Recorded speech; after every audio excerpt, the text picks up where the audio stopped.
para que también esté disponible en mis redes sociales, también en las redes de Rocío, lo voy a estar compartiendo, lo etiquetaré para que puedan también ver el video o compartirlo con quienes más crean que les pueda ayudar. Y el día de hoy, pues, está con nosotros la enfermera Rocío Pardo Mendoza, especialista en el anciano y actualmente está adscrita a la Clínica de Heridas y de Estomas del Instituto Nacional de Enfermedades Respiratorias. Entonces, yo creo que es una gran oportunidad para nosotros que estamos en contacto con pacientes ostomizados, tanto en hospitalización como en domicilio, saber cuáles son los cuidados básicos y más que nada en qué momento es necesario acudir a personal de enfermería, a un especialista, para que nos pueda apoyar en el cuidado de nuestros pacientes. Rocío, bienvenida. Gracias. Y pues cuando gustes, si quieres, ya podemos iniciar con tu presentación. Les voy a pedir nada más de favor que mantengan micrófonos apagados y al final de la presentación podremos tener una pequeña sección de preguntas y respuestas. Gracias, Moni. Agradeciéndole la invitación aquí a Moni, somos compañeras del diplomado que nos está costando muchísimo, pero ahí vamos. Todo para hacer formar ese equipo multidisciplinario que debería de ser competencia de todas las instituciones de salud desde todos los niveles de atención. Creo yo que el integrar conocimientos, el integrar y compartir experiencias, pues son de suma importancia para todos los que somos parte de este maravilloso mundo que es la salud. Y bueno, estomas es un tema enorme. Meramente, pues vamos a abarcar una parte introductoria donde pues se van a abordar pues ciertas características, ¿no? Tanto visuales como de cuantificación, como de algunas complicaciones, como bien atinado lo dijo Moni. ¿En qué momento pedir ayuda, no? Porque sabemos que como todólogos queremos abarcar demasiadas cosas en un paciente sin tomar en cuenta que es holístico, ¿no? La constitución de una persona, incluso hasta de nosotros mismos, pues abarca situaciones holísticas y de mucho autocuidado, y vamos a darnos cuenta que pues la mayoría de estos problemas, uno, son por déficit de autocuidado, otra es porque no se da la educación adecuada a los pacientes, y otra porque nos sentimos un poco empoderados con nuestras mismas áreas y no dejamos y no damos esa apertura al diálogo con otros expertos en el área, y bueno, no reconocemos al 100% nuestras habilidades y debilidades. Ok. Son cuidados básicos de estomas lo que vamos a abarcar. Meramente pues son los de eliminación, que son pues los que a lo mejor tienen un poquito más de duda en relación a cuanto a ileostomías y colostomías, que son los que más representan un sector de predominio, ¿no? en nuestras áreas de trabajo. Vamos a manera de contenido a abarcar un poquito de epidemiología, la definición como tal, la clasificación, la valoración y los cuidados. Aquí sí vamos a hacer un poquito más extensos porque sí son muchos, aunque tratamos de hacerlo como muy puntual, sí son muchos cuidados los que se deben brindar. La alimentación, que es meramente pues sí competencia del área experta, ustedes también. Hay algunas cosas que ustedes pues tienen un mayor conocimiento que yo, pero desde mi trinchera yo les voy a compartir lo que se le instruye al paciente. Y bueno, pues una conclusión en general del tema. Vamos a recordar aquí los vocablos griegos, la etimología, las raíces de las palabras, ¿no? Etimológicamente, bueno, un estoma significa la palabra boca, ¿no? Es en un vocablo griego. En general se conocen como estomas, ostomías, enterostomías, en el caso del tracto digestivo, porque, bueno, vamos a también a tener otras presentaciones de estomas, no solamente las digestivas.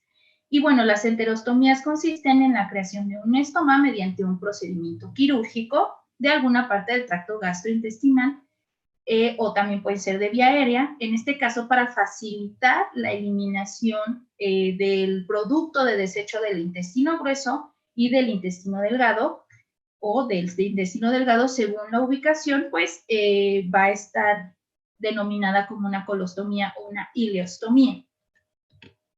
Vamos a tener que el individuo puede requerir de este tipo de abordaje estomal desde que nacemos por alguna enfermedad congénita o en el transcurso de vida por enfermedades inflamatorias. Así es ambulatorio, o sea, es neoplasias y algunas lesiones traumáticas. Lesiones traumáticas por algún accidente en sí, o bien puede estar también relacionado muy estrechamente la aparición de las lesiones por presión en categorías más avanzadas y que están ubicadas en sitios anatómicos donde es no viable la colocación de apósitos secundarios para la rehabilitación, ¿no?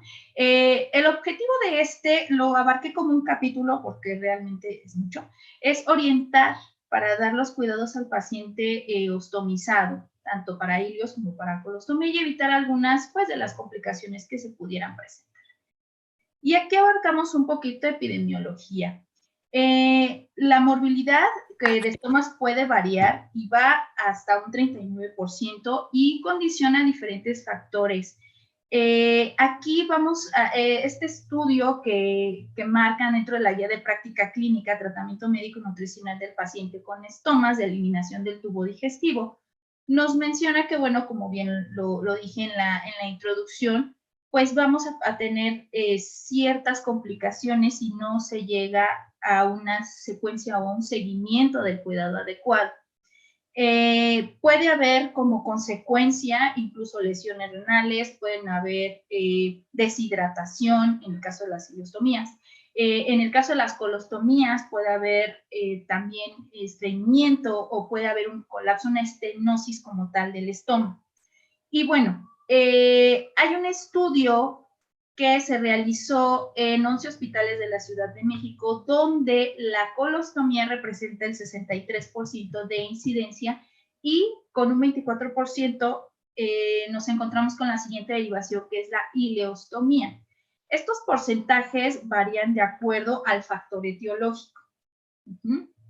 Por ejemplo, en este estudio multicéntrico que se realizó en México, participaron instituciones de salud como públicas como privadas, y bueno, los diagnósticos médicos en donde más persiste esta situación de estomas, pues es el tipo oncológico, que vamos a la alza, pero vamos con todo en estos últimos decenios. Suman el 35% de la población de los pacientes que ingresan a las áreas de hospitalización por este factor etiológico que es el cáncer de colon, de recto, vejiga y útero.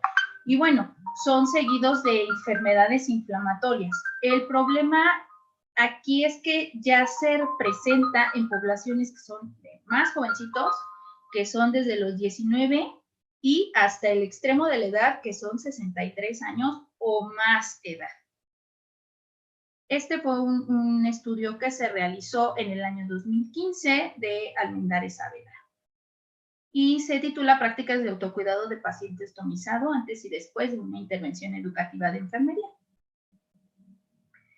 Y bueno, como recordamos el vocablo griego, se los vuelvo a definir para quienes se están integrando a la charla. Una ostomía es la creación quirúrgica de una abertura abdominal que permite una conexión desde el órgano interno, como es el intestino, hasta la superficie cutánea. Y bueno, la apertura de la ostomía de la piel, de la ostomía, se llama estoma y deriva del vocablo griego que significa boca. La etiología, como les comenté, pues es de origen multifactorial, desde enfermedades congénitas, inflamatorias de origen desconocido, adquiridas, incluso encontramos antecedentes o factor etiológico en una enfermedad diverticular en el caso de los adultos mayores. Podemos encontrar úlceras gástricas en el caso de poblaciones un poquito más jóvenes o úlceras generadas por gastritis medicamentosas por aquellos pacientes que tienen un consumo elevado de medicamentos. Por las neoplasias, por traumatismos, lesiones por presión o bien alguna complicación que derive de una cirugía abdominal.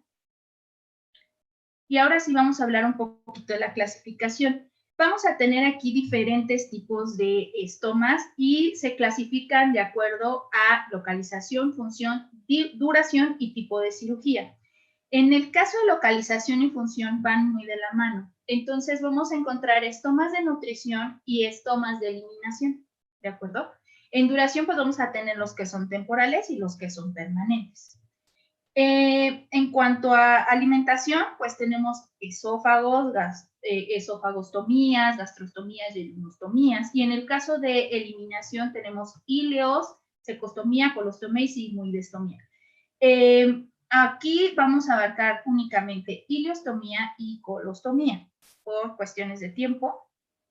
Y bueno, en cuanto a la duración, vamos a tener ostomía realizada en espera de resolución de algún motivo. Ejemplo, las lesiones por presión, categorías 3, categorías 4, como les mencionaba, que necesitan de apósitos secundarios. Es necesario derivar o realizar estas derivaciones para que llevemos a bien el proceso de cicatrización de los pacientes en este tipo de lesiones. Y bueno, en cuanto a los definitivos, pues bueno, hay estomas en los que pues no es posible volver a reconectar esas derivaciones en el tubo digestivo. Y vamos a encontrar, pues, por el tipo de cirugía, pues una cirugía de urgencia o puede ser una cirugía programada, como lo es en el caso de los pacientes con cáncer. Y bueno, aquí viene lo más interesante de todo esto. Denme un momento, por favor, que me están llamando.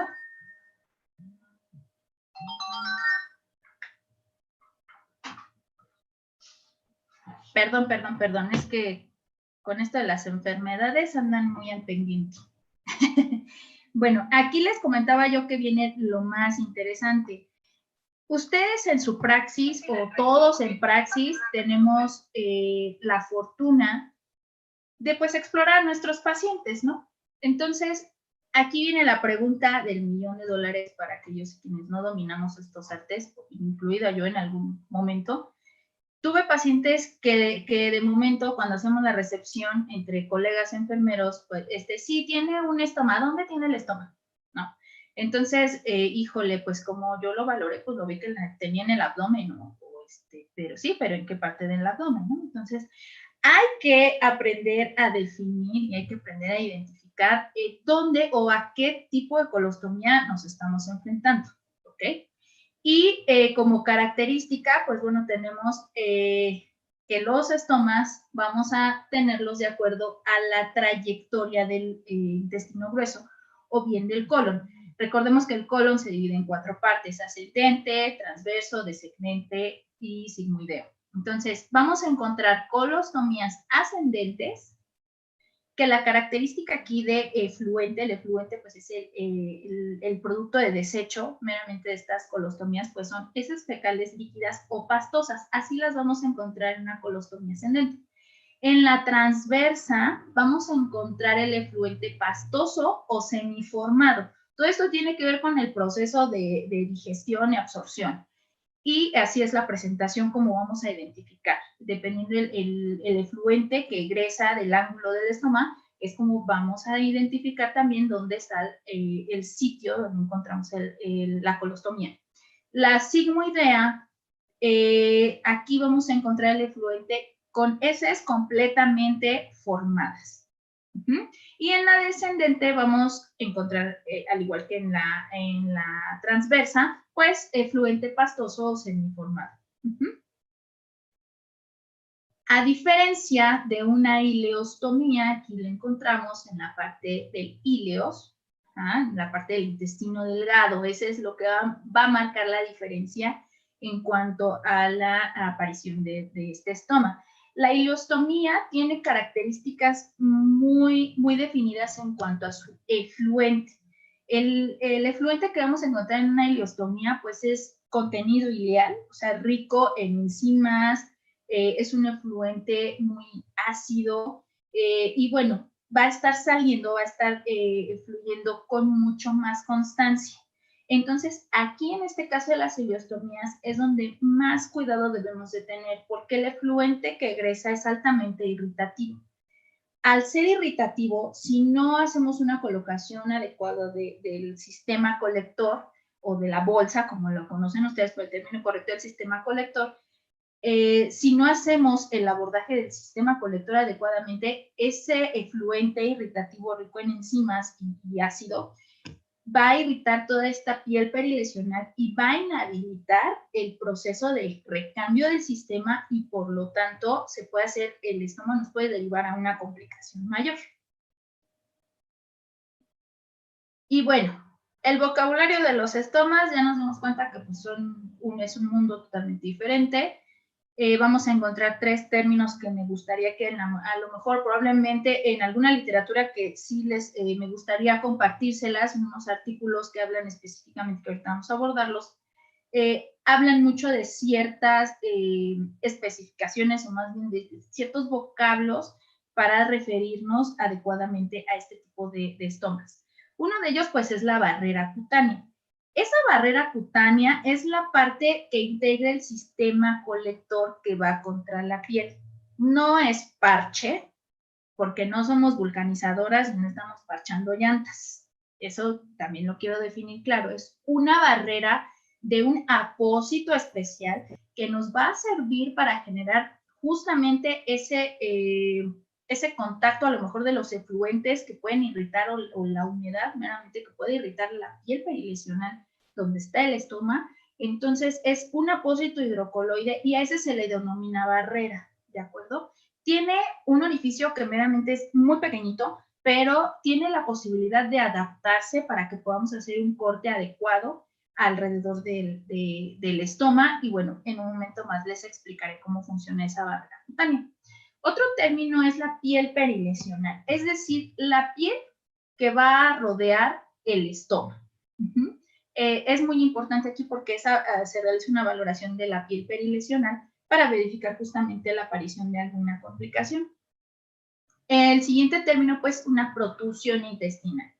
Es decir, esta protrusión intestinal va a derivar del tipo del estoma que encontremos, pero básicamente es la salida del tejido que está sobre la piel, es decir, del intestino. Y esta protrusión intestinal tiene una protuberancia de 2 a 3 centímetros aproximadamente para las ileostomías. Ustedes, la verdad, cuando ven de primera vez una ileostomía, pues sí, lo sienten bastante alto, se ve bastante grande y bastante aparatoso. Sin embargo, bueno, eso es para las ileostomías y va de 0.5 a 1 centímetro para las colostomías.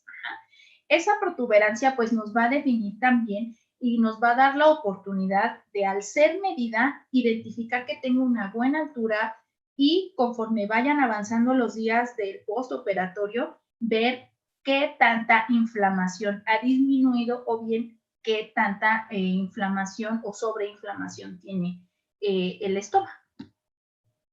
Entonces, ahora sí, habiéndoles explicado esos tres conceptos básicos, pues vamos a tener aquí la oportunidad, como pueden ver de este lado en la pantalla, este es un ejemplo de una ileostomía de aproximadamente pues sus 3 centímetros de altura. Se tiene que visualizar un ángulo. Este puntito que sale de aquí, que es donde ingresa el efluente, se llama ángulo.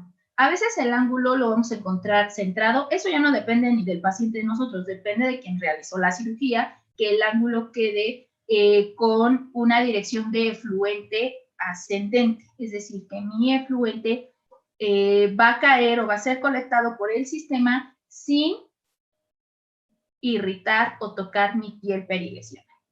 Y se debe de encontrar la característica de ser rojo, brillante, que no se observen aquí como se llaman gránulos, que no se observen gránulos, que la piel no se encuentre enrojecida. Esta es una característica de un estoma sano. Conforme vayan pasando los días y conforme vayan avanzando los cuidados, meramente podemos encontrar complicaciones como la que ven en esta imagen. ¿Qué complicaciones encuentro aquí? Para empezar, la coloración disminuyó en el estómago, pero aumentó en mi piel perilesional. Y aquí estas como burbujas o bolsitas que se ven aquí, que son los gránulos, esto quiere decir que está hipergranulando mi estómago. Es decir, está inflamado. Igual puede encontrarse en dimensiones reducidas, pero bueno, esta característica ya me habla de que algo no anda bien. Y bueno, esta película blancuzca que se ve aquí es aparentemente una situación de micosis. Cuando no está bien adherida esa barrera cutánea, o bien no ha sido revisada, puede concentrarse humedad. Entonces, esa humedad pues es un ambiente ideal para que empiece la proliferación de microorganismos. Y bueno, esas son, a grosso modo, pues las características de un estoma sano, como un estoma ya complicado. Cuando ya tenemos complicaciones, aquí ya es ideal derivarlo, ya sea, ya muchas instituciones cuentan con sus clínicas de heridas y estomas, giran una interconsulta y bueno, las expertas, maestras en terapia de heridas, estomas y quemaduras, pues hacen el abordaje, la valoración y verifican todas estas características que les estoy dando a conocer y bueno, realizan el abordaje de acuerdo a su valoración. Meramente cuando encontramos esto es importante pues derivarlo. Si no es de mi conocimiento y no es de mi competencia, puedo hacer una interconsulta al especialista o al personal que tenga más experiencia dentro de su institución. Y bueno, aquí les pongo algunos ejemplos también porque no solamente nos vamos a encontrar con estas estructuras de los estomas. Aquí, como pueden ver, hay una situación en la que el intestino pues se sutura para ser clausurado de un lado y no continuar con ese proceso digestivo fisiológico como tal. Y bueno, aquí se ve cómo sale el intestino y cómo esa protrusión queda por arriba de la piel y la podemos encontrar como se ve en esta imagen. Pero también podemos encontrar otra clasificación o bien otro tipo con otras características que esta se llama escopeta, nada más que aquí, bueno, la escopeta pues está un poco separada, pero salen las dos partes del intestino cortado, en términos muy coloquiales. Aquí trata bueno, más bien se sale o trata el cirujano de extraer el intestino, que esta parte solamente va a secretar moco. Como no continúa con ese proceso digestivo, el efluente solamente es moco. Y en esta parte aquí podemos ver el ángulo, de aquí va a derivar también el efluente. Y también los podemos encontrar así, una estructura sorprendente para mí, en mi opinión muy personal, porque pues sí es un tubo de goma meramente, se ocupa justamente para que el estómago pues quede bien sujeto a la superficie de la piel y esto se denomina tutor. No se retira hasta, me parece que son 7 días después, si mal no recuerdo, del procedimiento quirúrgico, justamente para que sea un referente y no tengamos problemas de reducción súbita de la protuberancia del intestino. Los sistemas colectores van con todo y esto. Hasta que no se cumple el tiempo para retirarlo, se deja colocado. Entonces, estas son algunas características de algunos tipos que vamos a poder encontrar de nuestros estomas gástricos de eliminación. Bueno, aquí es importante el acercamiento del paciente. Como equipo multidisciplinario, pues nuestra responsabilidad y nuestra obligación pues es conocer a nuestro paciente, saber de qué estamos hablando relacionado a su cuidado, ¿no? Vamos a valorar primeramente el tipo de estoma, el tamaño, la protuberancia, la ubicación y pues bueno, si hay alguna complicación o alguna situación de dificultad, ¿no? Esto es en relación a cuando el paciente está en un estado de alerta. Cuando está el paciente sedado, pues es una situación muy diferente porque depende absoluta y totalmente de ti. Depende de tus cuidados y depende de todo. O sea, tú eres y asumes el papel, tú como enfermera a pie de cama, asumes el papel y asumes ese rol de adquirir toda la dependencia funcional del paciente, incluido este tipo de dispositivos. Entonces, las complicaciones locales del estoma, pues podemos encontrar el hundimiento, podemos encontrar la estenosis, como se les mencioné, un prolapso, porque así como puede haber hundimiento, también puede haber un prolapso, entre otras. La frecuencia y consistencia de las descargas fecales, eso es muy importante por las condiciones de la barrera que les comentaba.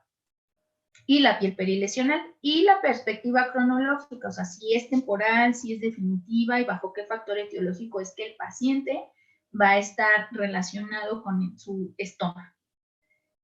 Bueno, aquí vamos a encontrar las características del paciente estomizado.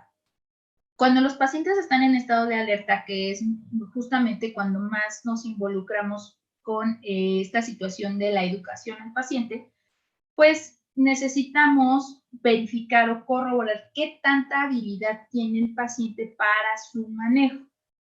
El nivel de la comprensión es muy importante. Para los pacientes no es sencillo encontrarse con este tipo de situaciones en cuanto a su ostomía. Son derivaciones que le van a garantizar en ciertos momentos de su patología, de su enfermedad, pues un estilo de vida adecuado. Sin embargo, bueno, tenemos golpes psicológicos, tenemos golpes emocionales, tenemos situaciones de dependencia bajo la responsabilidad de un cuidador primario. Entonces, esto vulnera al paciente para muchas cosas, tanto como para habilidad, como para comprender y aceptar que tiene un dispositivo en su cuerpo que jamás había tenido y que jamás se habían imaginado que lo iban a tener o iban a ser portador de él. Y bueno, también la constitución corporal y la edad, ¿no? Aquí vamos más enrutados a quién va a asumir ese rol de cuidador, ¿no? Por edad, por ejemplo, en mi especialidad, pues sí tenemos pacientes de 80, 85 años con un CA de colon que ya son derivados y tienen una colostomía, y quien asume el rol del cuidado o de la educación, a quien se le educa o se le brinda toda la información, pues es otro adulto mayor, ¿no? Entonces aquí se complica un poquito. A lo mejor en los pacientitos pediátricos, pues es una situación muy diferente. Y en pacientes que son muy obesos, también probablemente, pues sí representa una situación en cuanto a constitución corporal. Las actividades laborales, el ocio, los hábitos y las costumbres, meramente cuando tenemos pacientes varones, creo que es un golpe más a estas actividades que definen. Recordemos que son estomas de eliminación, no van a oler a flores, obviamente. Son productos de desecho que normalmente estamos acostumbrados a ir al sanitario, hacer nuestras necesidades y salir y ya no pasó nada. Aquí, desafortunadamente, pues tiene mucho que ver ese impacto que se tiene. Afortunadamente, pues bueno, la ciencia y estos sistemas colectores pues fueron cambiando con el paso del tiempo y de acuerdo a las necesidades básicas del individuo. Y ahorita pues ya nos encontramos con sistemas colectores que hasta tienen filtros para absorber el olor. Tenemos sistemas que son hasta para un solo uso, tenemos sistemas que pueden durar varios días. Entonces, todo esto va a ir enrutado hacia nuestro paciente. Las características del estómago, pero hacia el paciente. Y bueno, como les mencioné, la valoración o los cuidados de la piel periestomal, esto me encanta porque es mucha competencia de enfermería. El ser proveedor de cuidados es muy importante, pero también es muy delicado. Cuando no se tiene la competencia ni la habilidad, lo ideal es reconocer, como les mencioné en un principio, cuando no es una situación que esté desarrollada al 100% por mi competencia, pero también no me voy a cerrar a tener un aprendizaje del experto. Entonces, aquí como parte del equipo multidisciplinario, pues es también invitarlos a ustedes a que el cuidado, meramente su competencia es cuidado nutricional, y ver que se lleve una adherencia adecuada a sus protocolos, a sus tratamientos, pero también lo que ustedes proporcionan al paciente en cuestión de alimentos también influye mucho en la situación o la manifestación clínica que enfermería va a ver al momento de realizar el cambio del sistema, ¿no? Entonces, como primer punto, tenemos la valoración del sitio, como ya lo veníamos abordando. Bueno, es la parte de la ileostomía en el intestino delgado, está en el lado inferior derecho del abdomen. Las X ya les mencioné que son líquidas, irritativas, frecuentes y, bueno, son poco olorosas. Esa es una ventaja para el paciente. La colostomía ascendente en el intestino grueso, al igual que la transversa y el descendente. Aquí, bueno, vamos a tener también la valoración de la piel perilesional. En este caso ya hablamos de la protusión, ya hablamos de la coloración, ya hablamos de las complicaciones, como puede ser un prolapso, como puede ser el edema, la hipergranulación, a lo mejor los sitios el sitio de sutura no son los más pues a veces la gente, para términos simples, para explicarles, la gente o el mismo personal de salud se asusta cuando ven los puntos de sutura, incluso hasta los pacientes. Pero bueno, aquí cabe mencionar que pues los puntos tienen que estar bien afrontados, tienen que estar adheridos, no tienen que estar inflamados, no enrollados. Entonces los bordes deben de estar bien delimitaditos, bien definidos, bien adheridos y mantener la característica del estómago. Y bueno, aquí como pueden ver es muy leve, pero aquí se observa un eritema. Entonces, esto ya no es normal. Habría que ver cuál es el factor que está generando este enrojecimiento o esta piel perilesional. Y ahora sí vamos al punto importante, la limpieza de la piel. En este esquemita, si ustedes se dan cuenta, hay una técnica en específico para retirar los sistemas colectores. No es como cuando me pongo la cera y en la cara y me la arranco, o sea, no, porque no se trata de llevarse la epidermis, se trata de mantener la epidermis lo más limpia, lo más íntegra, lo más natural posible para que sea viable la adherencia del apósito hidrocoloide, es decir, de la barrera. La técnica, dependiendo de qué mano, dominante, derecha, izquierda, siempre va a ser la función de hacer un pequeño estiramiento o una presión leve, una retracción de la piel leve, ¿sí? En el sentido contrario a donde está adherido la barrera de hidrocoloide. Y con la mano no dominante solamente vamos a sostener el sistema. Bajo esa técnica, haciendo esa presión, irnos acercando poco a poco alrededor de la piel perilesional, vamos a mantener intacta la epidermis y vamos a garantizarle a nuestro paciente una situación de comodidad. No le va a arder, no le va a doler, no le va absolutamente nada. De hecho, esta técnica se ocupa incluso hasta para retiro de algunos adhesivos. Aquí también la imagen nos muestra que puede ser con jabón, sí, no hay ningún problema, pero como son zonas de eliminación, son efluentes que tienen pues la característica de tener olor, de tener ciertas características, el jabón pues no es como tanto recomendable. Se puede utilizar, sí, pero no es tan recomendable. ¿Por qué? Porque a veces decimos jabón neutro y nos vamos con las marcas comerciales y esas contienen perfumes, contienen sulfatos, contienen ciertos químicos que me van a generar una irritación en mi piel perilesional. Entonces, a lo mejor puedo identificar como un factor etiológico de este eritema el uso del jabón, que no es el adecuado. Lo ideal aquí o lo que se sugiere a través de las guías de práctica es que se utilice agua embotellada. Teniendo agua pura, embotellada, de la que viene ya en botella. Si ustedes ocupan ese tipo de agua, tiene evidencia científica o no hay, tiene un alto grado de nivel de recomendación, es suficiente para realizar la limpieza de la piel perilesional. Es importante aquí que no hay que tallar, no hay que hacer fricción porque vamos a realizar el retiro de la epidermis o vamos a alterar como viene la estructura epidérmica. Y bueno, pues no queremos eso para nuestros pacientes. Y se mide, obviamente, ya una vez que está limpia la piel, se mide, ahorita voy a hacer algunas recomendaciones en cuanto veamos más la técnica, y se coloca el sistema. Pero aquí lo importante es que es la limpieza de la piel. No como tal se requiere una técnica estéril. Aquí se ve más de cerca en cuanto a la valoración de la piel. Igual aquí se ve una situación de humedad que potencializa la aparición de micosis en la piel perilesional del estómago.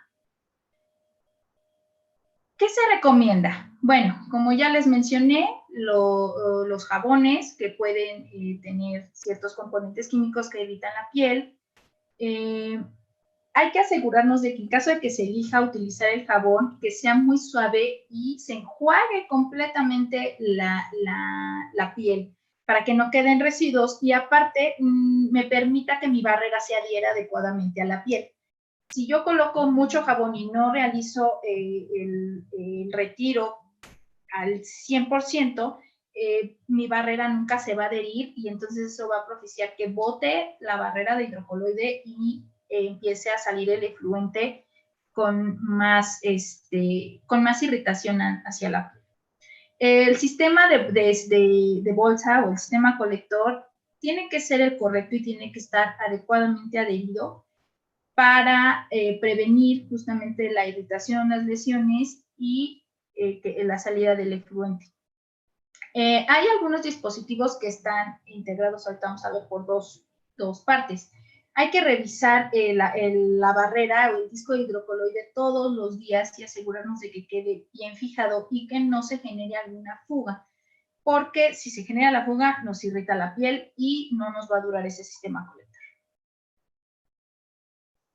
Y es importante, bueno, en caso de detectar esas situaciones de fuga o de humedad, retirar a la brevedad, hacer la limpieza y posteriormente colocar una nueva barrera. Como les mencionaba, aquí les muestro el estoma como tal con sus características. Este es el disco, la barrera de hidrocoloide y este es el sistema. Este es un sistema de dos partes. Ajá. Pero hay quienes o hay dispositivos, hay sistemas que ya viene el disco adherido a la bolsa. Como estos ejemplos, por ejemplo. Este ya viene adherido a la bolsa, es una sola pieza, ya está unido y se sellan a la piel al mismo tiempo. O sea, se sella la barrera de hidrocoloide alrededor del estómago y ahí se queda. Aquí tenemos, por ejemplo, el sistema de dos piezas.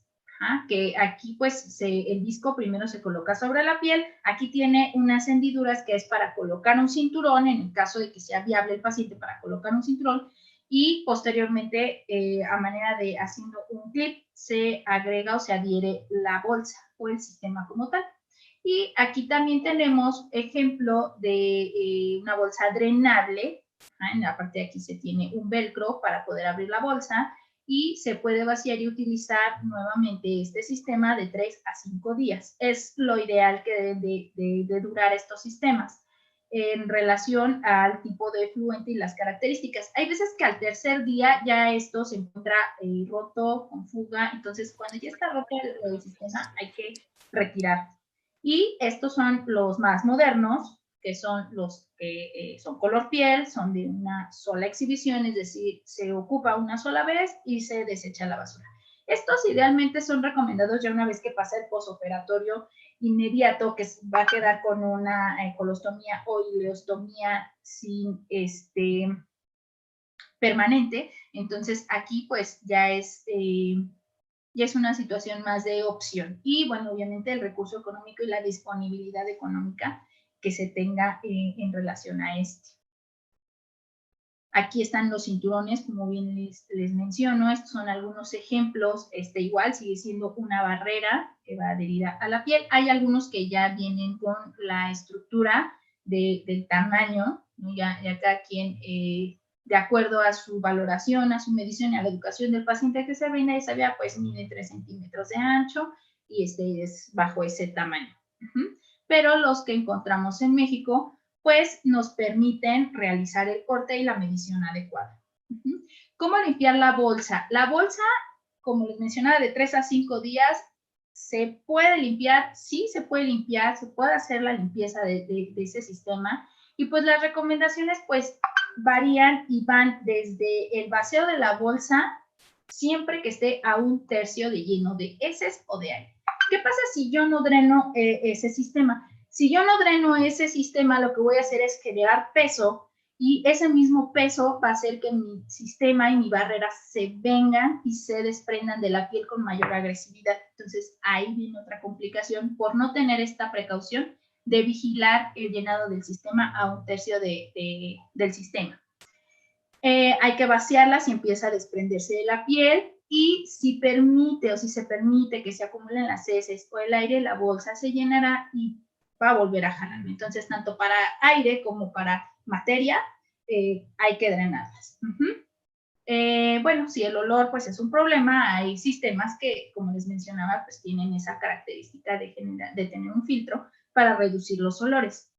La bolsa o el sistema se puede drenar con una jeringa, con un recipiente pequeño o bien en el inodoro. Tienes que colocar el sistema a medida de que tú puedas sentarte, el sistema quede en medio de las piernas, puedas abrir tu sistema y puedas drenar adecuadamente el efluente.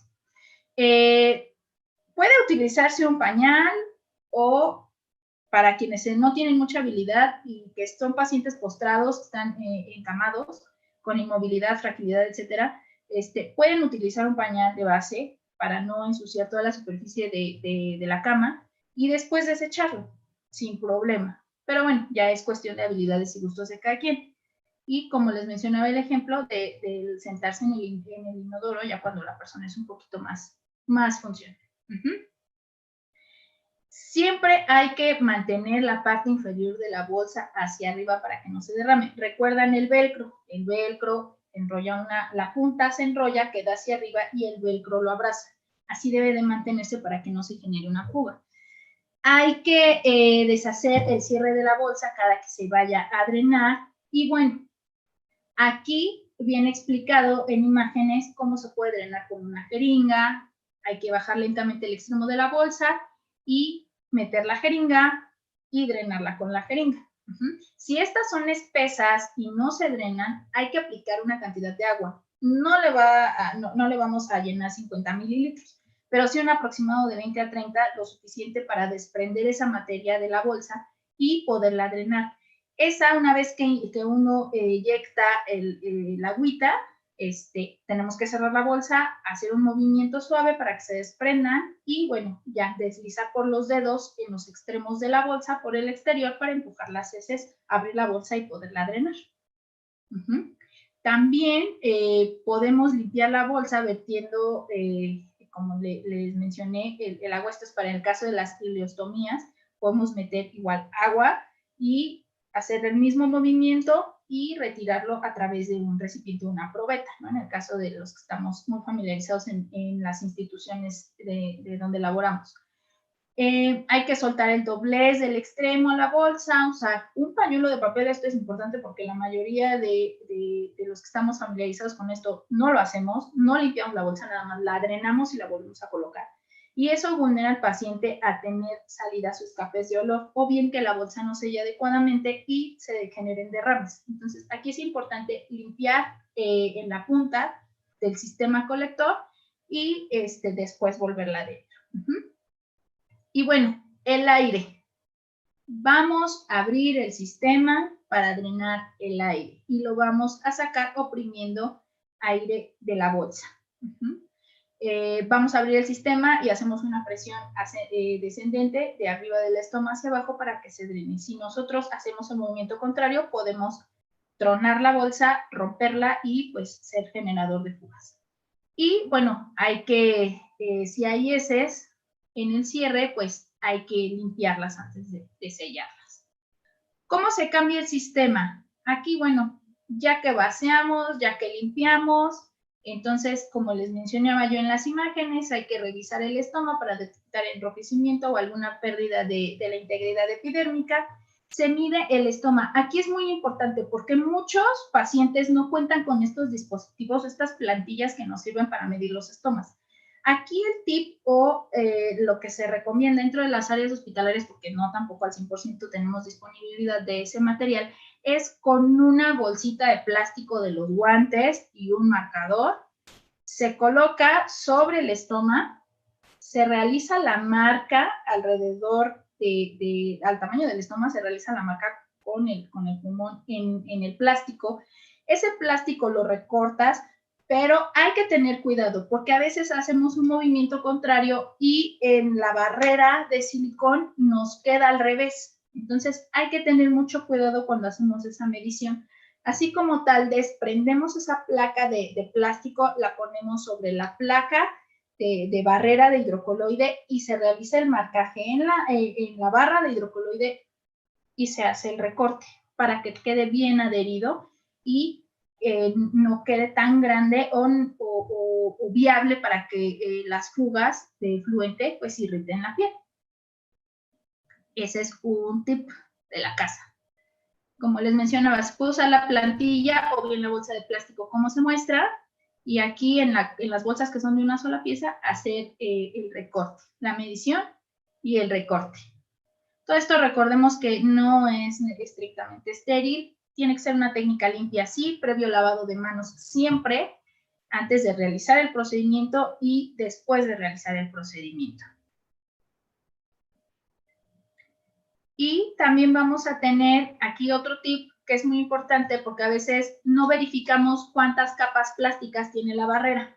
Entonces, hay ocasiones en que solamente retiran una cara plástica y así lo adhieren. Y normalmente vienen dos, una arriba y una abajo. Entonces, hay que tener cuidado cuando retiremos los plásticos que protegen la barrera de hidrocoloide. Hay que retirarlos ambos. Nos ha pasado y en mi experiencia he visto que no tenemos esa precaución y lo que hacemos es que se fuguen, se irriten y se generen lesiones epidérmicas justamente porque le dejan el plástico y no tenemos esa precaución tampoco ni de drenarlo a un tercio del sistema ni tampoco de verificar que esté bien adherida la barrera. Aquí el tip es colocarnos la barrera entre las manos y con el calor de las manos hacer un ligero frote para que se desprenda el plástico que está cubriendo esa barrera de hidrocoloide y sea más viable la colocación.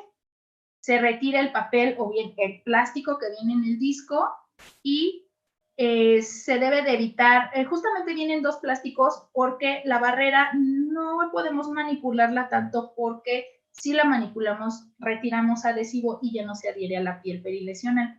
Entonces se pega primero de la parte de abajo y posteriormente se quita el plástico de arriba y se cubre en un movimiento circular en sentido a las manecillas del reloj y se hace una ligera presión. ¿Para qué? Para que mi estoma me quede bien fijado, bien cubierto y solamente a través del sistema colector se debe de ver el estoma. No se debe de ver un cachito de piel, híjoles que ya lo recorté mal y ya se me pasó la mano, no. Por eso debemos de tener ciertas habilidades y ciertas características para realizarlo.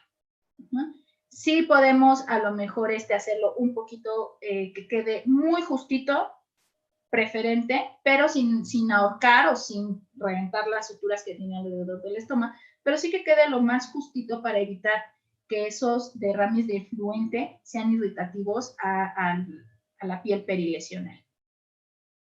Y bueno, los cinturones son recomendados en los sistemas de doble bolsa, de doble pieza, perdón, justamente para que no haya hundimiento del estómago, sino para que hacer un poquito de presión salga y se mantenga a la altura recomendada de 2 a 3 centímetros para ileostomías y de 0.5 a 1 centímetro para colostomías. Y bueno, se asegura el extremo de la bolsa y bueno, el tiempo de desgaste es efectuado o afectado por la actividad que realiza el paciente y pues la consistencia y las características. Es normal, aquí es importante, alrededor de la piel perilesional, por tanta barrera, o por el tiempo, la temporalidad de la barrera, es normal que tenga un residuo adhesivo sobre la piel donde estuvo el disco. No hay necesidad de tallar, no hay necesidad de retirar ese adhesivo es inofensivo y es parte del apósito, es parte de la barrera. Se pudiera retirar con la pura agüita y una gasita. Es importante aquí mencionarles que la gasa no debe de estar seca más que para retirar el exceso de humedad alrededor de la piel. Lo ideal es que con el agua embotellada esté impregnada la gasa con el agua embotellada y realizar la limpieza, siguiendo, bueno, los principios básicos centro a la periferia, en este caso por los estómagos. Y no realizar un tallado en movimiento, tiene que ser a toquecitos, como las maquillistas profesionales, esponjeando en un movimiento circular o siguiendo los principios de asepsia, y el secado tiene que ser el mismo. Si se queda ahí adhesivo, lo ideal es que no se debe de tallar, no se debe de retirar, y bueno, el agüita, cuando se tiene un buen cuidado, hace demasiado. Y bueno, esto va a depender también de las características del paciente. Aquí les puse algunos motivos de fuga de los sistemas cuando la bolsa está mal ajustada, cuando hay cambios en el cuerpo, ya sea que está en pliegues, hay arrugas, hay pérdida de la turgencia, hernias, por ejemplo, lesiones cutáneas perilesionales, las bolsas o los sistemas son incorrectos y pues la colocación nuevamente es inapropiada. Esos son los motivos de fuga. Ahora sí, alimentación. Meramente no es mi fuerte porque ustedes son los expertos, pero ¿qué es lo que se le recomienda? ¿Qué le podemos decir al paciente que puede comer? Hice una revisión de ciertos artículos científicos. Estos 3 artículos con mucho gusto se los comparto. Vienen muy bien explicados, vienen muy bien definidos. El primero, bueno, tiene que ver un poquito más con María de competencia. Es justamente un estudio, y es un artículo que se dedicó a investigar justamente en adultos mayores ostomizados, qué necesidades dietéticas tienen o involucran a las personas mayores dentro de un entorno residencial, porque no es lo mismo estar en una institución hospitalaria, estar en una residencia. Entonces, en este artículo que me pareció bastante atinado e interesante, aquí habla básicamente de las necesidades básicas de los adultos mayores a través de sus niveles de dependencia funcional, es decir, para sus actividades de alimentación, vestido, etcétera, lo básico, básicas de la vida diaria. Entonces, aquí hace mención de que no es muy necesario cuidar esta situación del entorno, más que cuidar la alimentación de un paciente adulto mayor con estomas. Sí pueden ser necesarios algunos cambios. Recordemos que, bueno, ellos cursan ciertas manifestaciones atípicas, ciertas características fisiológicas. La pérdida del sentido del gusto en ancianos es bien característica y de hecho pues deriva a síndromes sensorio-perceptivos. Pero ellos finalmente, la alimentación para ellos merma demasiado. Entonces es un poco complicado abordar esta situación de la dieta en ellos. Lo que sugiere el artículo pues es meramente dar una mejor comprensión al paciente sobre este tipo de alimentación y que, bueno, se pueden evitar problemas como la deshidratación, que se animen a tener una buena ingesta de líquidos, que eso pues es un reto también para los geriatras y para nosotros también, porque disminuye esa sensibilidad, esa sensación de la sed por el cambio a nivel cerebral de hipotálamo hipófisis. Ese eje se ve alterado, la alteración hídrica también se ve alterada en ellos, la lengua pierde constitución fisiológica en cuanto a las papilas gustativas se alisan, hay mayor percepción de lo salado, de lo dulce, más que de lo ácido y lo agrio. Entonces, son una serie de cambios que manejan ellos en su estudio para definir qué característica alimentaria debe de llevar el adulto mayor. Y bueno, pues que sigue, aquí involucra también al cuidado primario y que tienen o deben de llevar una dieta equilibrada. Y esa dieta equilibrada pues va a depender de si tiene a lo mejor alguna sonda, algún dispositivo más para alimentación, un estoma de alimentación, o puede tener la utilización o falta de sus piezas dentarias que no favorecen la digestión y la absorción y por lo tanto puede derivar en una complicación para este grupo etario. El siguiente artículo que se revisa, pues es un estudio que realizan estos 3 médicos.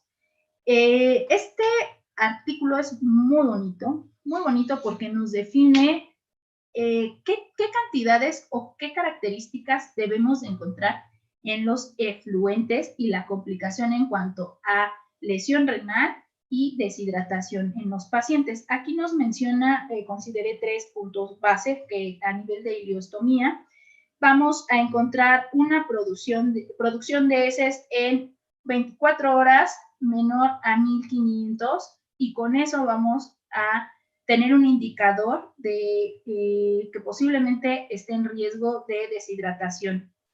Disminuye ese riesgo a través de ese indicador.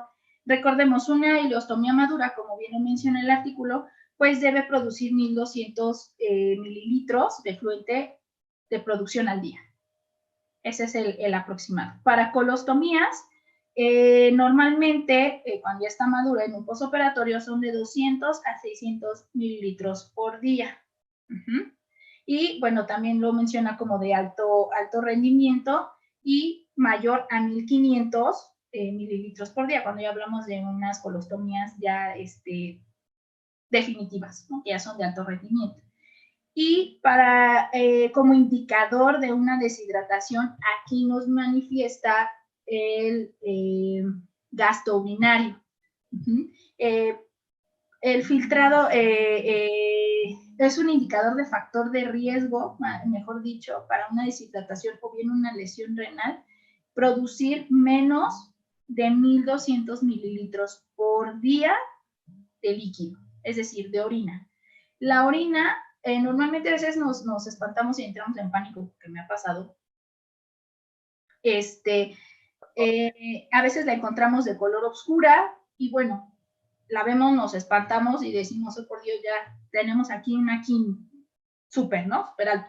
Entonces, es importante aquí la entrevista al paciente, la entrevista al familiar, la entrevista de ingreso al paciente, porque o bien ya tuvo antecedentes de ingresos hospitalarios el paciente, ya se le pasó carga hídrica, ya se le pasó, a lo mejor ya tuvo un antecedente de un cálculo renal, y bueno, va a estar con la orina alterada en cuanto a volumen y en cuanto a características. Pero también recordemos que la coliuria tiene característica de ser eliminación medicamentosa, entonces hay ciertos medicamentos que por efecto adverso pues generan la pigmentación de la orina o la sobrepigmentación de la orina. Entonces eso es más característico de este artículo, que la verdad está muy bueno, está muy interesante, incluso viene la tabulación de lo que le debes de explicar al paciente, cuántos mililitros, que es la información que les acabo de compartir.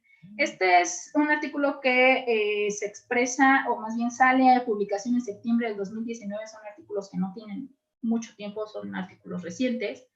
Este salió en mayo del año pasado, y bueno, este último, que es de nutrición en pacientes con ostomía, una visión práctica de la terapia dietética.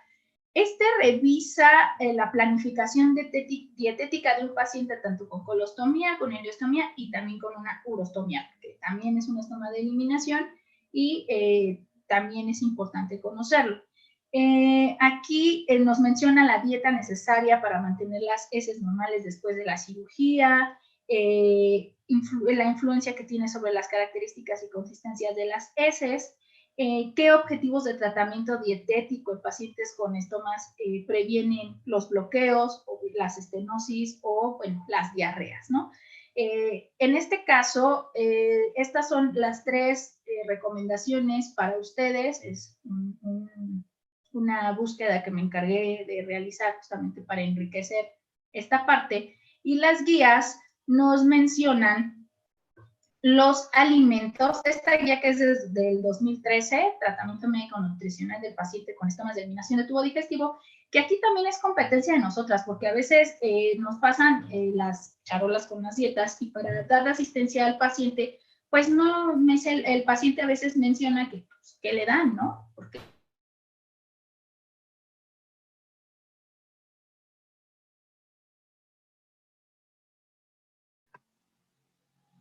No sé si fue Rocío o fuimos nosotros. Creo que fue ella. Sí, creo que sí. Se nos fue. Rocío, ¿ya estás de vuelta? Ya, estoy de vuelta. Ok. Lo que genera la obstrucción del estómago es cáscaras de verduras, frutas leguminosas, frijol, lenteja, ¿va? Fruta, piña cruda, fruta seca, la naranja. Semillas no masticables ni digeribles como la guayaba, la túnez, tomate, la granada. De verdad que cuando yo vi esto dije, bueno, entonces, ¿qué le vamos a dar al paciente? ¿No? Y esa creo que es la pregunta del $1.000.000 que la mayoría de los que estamos relacionados al área de la salud y que no somos parte del equipo de nutrición, pues sí, de verdad que a veces es un reto, y tratar de convencer al paciente que tiene que adaptarse a esas necesidades es un poco complejo, no nada más para ustedes, también para nosotras, estamos a pie de cama. Las carnes fibrosas, la res, el cerdo, embutido como la salchicha, mariscos, oleaginosas, solo licuadas, nuez, cacahuate, almendras, o sea, ni para que deguste el cacahuatito el paciente. Pero bueno, son ciertos requerimientos que de alguna manera, pues el conocimiento es poder. Y mientras uno tenga el conocimiento de esto, podemos intervenir adecuadamente para decir, híjole, oye, dieta, te pasas, me trajiste la piña cruda al paciente, le va a hacer daño, tiene ileostomía, entonces ahí sí ya es competencia de nosotros, ver qué abordaje está dando, no tanto ustedes, sino quien prepara los alimentos, ¿no? En este caso, alimentación. Los que producen olor ya están aquí agrupados: espárragos, brócoli, frijoles cocidos, huevo, pescado, cebolla, ajo, etcétera. La diarrea. Aquí, bueno, nunca falta el paciente que le gusta la bebencia. Entonces, aquí, pues sí hay que hacer mucho hincapié en estas bebidas alcohólicas, que también son factores de riesgo para otro tipo de enfermedades. La fibra, la calabaza cocida, la fruta fresca, la leche, especies vegetales crudos. Aquí sí es importante que cuando detectemos esto, pues sí referirnos con el área de competencia, ¿no? Si ya lo detecté, cámbiame el alimento, pero también necesito hacer la interconsulta con nutrición, porque pues es mi paciente y no quiero que me vaya a estar generando cuadros diarreicos o me haga una obstrucción en el estómago, o bien que el paciente se sienta incómodo por una producción frecuente de gases. Entonces, aquí tenemos otra tablita que viene un poquito más específica. Esta es para los que tienen una ileostomía y vienen un poquito más desmenuzaditos. O sea, si en la tabla anterior no podían comer, ahorita la pusimos un poquito más complicada porque está más, más específico, ¿no? Aquí del alcohol, pues la cerveza, que a la mayoría nos encanta. Los que producen olor, pues no hay mucha variación, pero aquí nos indican que también hay algunos medicamentos y vitaminas que nos generan una producción de olor en los estómagos. Entonces, también es importante verificar esta situación y más con el área médica. Aquí, bueno, heces sueltas o diarrea, volvemos a casi los mismos, y aquí pues se agregan otros productos más que generan una obstrucción del estómago, que a lo mejor creemos que el apio es muy inofensivo, pero en pacientes ostomizados sí nos puede generar una obstrucción, por ejemplo. Y aquí son los que están más especificados los alimentos o los grupos de alimentos que se aplican a la persona con una colostomía. Nada más que aquí en la parte de arriba no se alcanza a percibir la C, pero el anterior era para ileostomías y esta es para un paciente colostomizado. Y bueno, todo esto va a depender de acuerdo a las características económicas del paciente y la disponibilidad al recurso al que tiene, que eso también es todo un reto para ustedes. A lo mejor las instituciones hospitalarias lo resuelven, pero el problema aquí nos lo enfrentamos, y yo creo que también parte de las complicaciones son al egreso de los pacientes, porque no les queda al 100% con claridad qué recurso con el que ellos cuentan puede ser consumible para su adecuada nutrición. Y hay veces que regresan los pacientes a consulta y los encontramos con 10 kilos menos o 10 kilos más, o con ya complicaciones, ya no tanto del estómago, sino de la característica como tal, una estenosis, principalmente una diarrea, o que llegan, en los artículos mencionaban mucho que a la sala de urgencias por reingresos llegan justamente por la deshidratación en el caso de los pacientes con ileostomía y pues ya con lesiones renales severas. Y hasta aquí.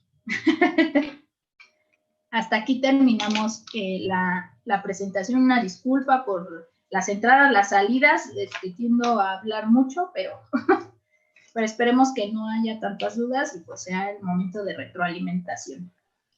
Muchas gracias, Rocío. Sí, perdón, una disculpa. De hecho, ahorita me estoy peleando con la configuración de Zoom porque no me permite desde el otro día actualizar. Entonces, por eso se partió. Perdón, ya me salió también el anuncio de que se acaben 10 minutos. Entonces, tenemos 10 minutos para exprimir a Rocío. Y bueno, yo quisiera preguntarte, para dejar ya a los demás lleguen a tener alguna duda, ¿tú desde qué momento recomendarías solicitar personal de enfermería?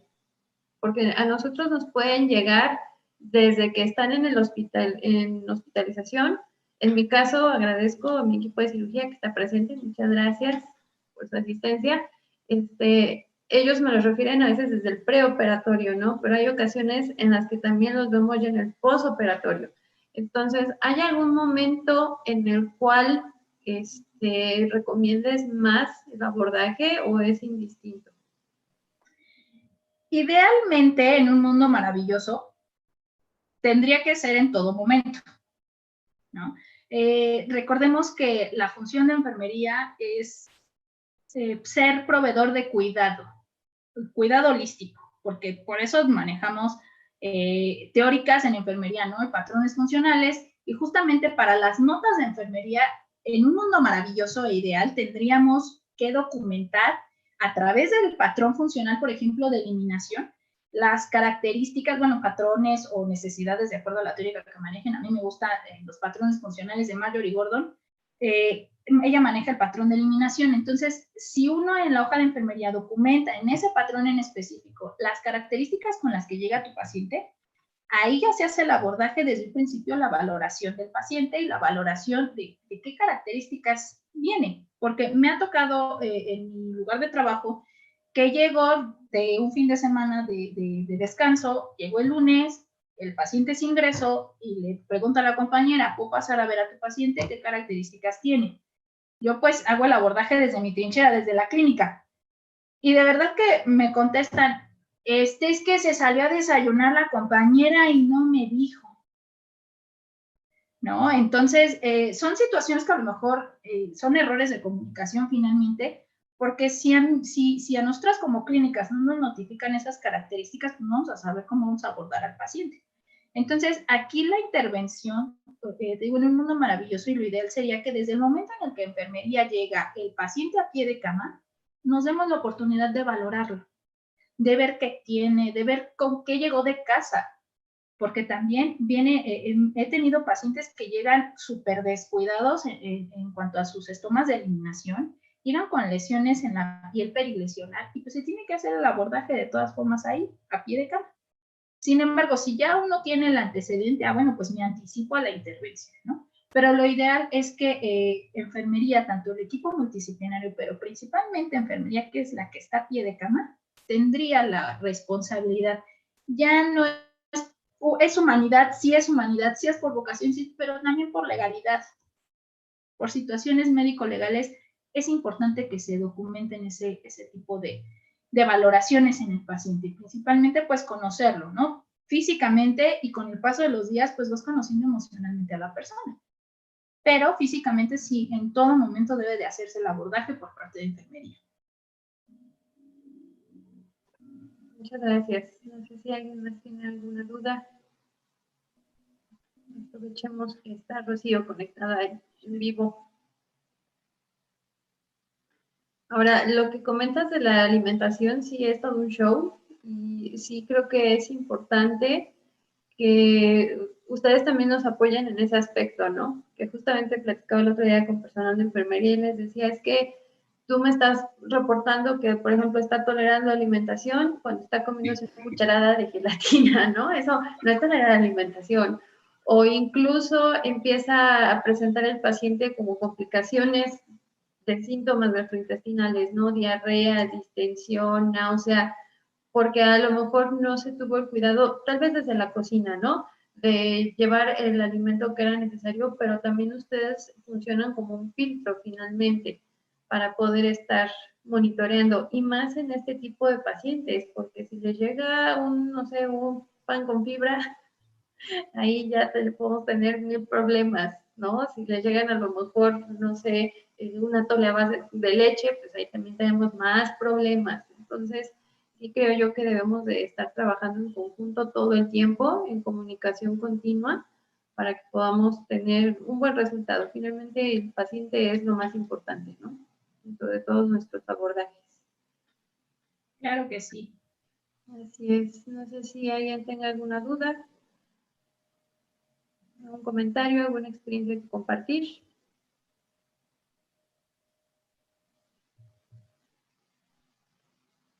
Me parece que no. Pues bueno, pues Okay. muchas gracias. Gracias. No sé si sea posible que nos dejes tus datos de contacto, o si me autorices como ponerlos en la misma publicación de las redes para que te puedan contactar directamente. Y Claro. me encantaría que nos pudieras pasar los artículos para poder también compartirlos, porque creo yo que son bastante buenos. Nunca está de más. La verdad es que sí, son muy buenos y como les mencionaba yo, pues para competencia del área de nutrición vienen muy, muy bien digeridos. Son artículos muy buenos, son artículos recientes y pues tienen una muy, muy buena evidencia científica. Sí, más eso, que es lo que estamos buscando, ¿no? Porque muchas veces, bueno, a mí me ha sucedido que he tenido que recurrir más a las organizaciones no gubernamentales que están como parte del apoyo a cierto grupo de pacientes que como tal evidencia. Más de alimentación es bien complicado encontrar. Muchas gracias por esas referencias. Y pues bueno, entonces daremos por terminada la reunión de hoy. En unas horas estará ya disponible la grabación y cualquier duda que les vaya surgiendo, pues podremos comunicarnos directamente con Rocío. En cuenta que me dé sus datos para contacto. Y pues espero que pasen una excelente noche. Rocío, recupérate pronto. Muchas gracias. Cuídate. Y Sí, pues nos vemos bien este fin de semana. gracias, que tengan bonita noche. Gracias a todos por su asistencia. Cuídense mucho y seguimos en contacto. Hasta luego. Adiós. Adiós. Adiós.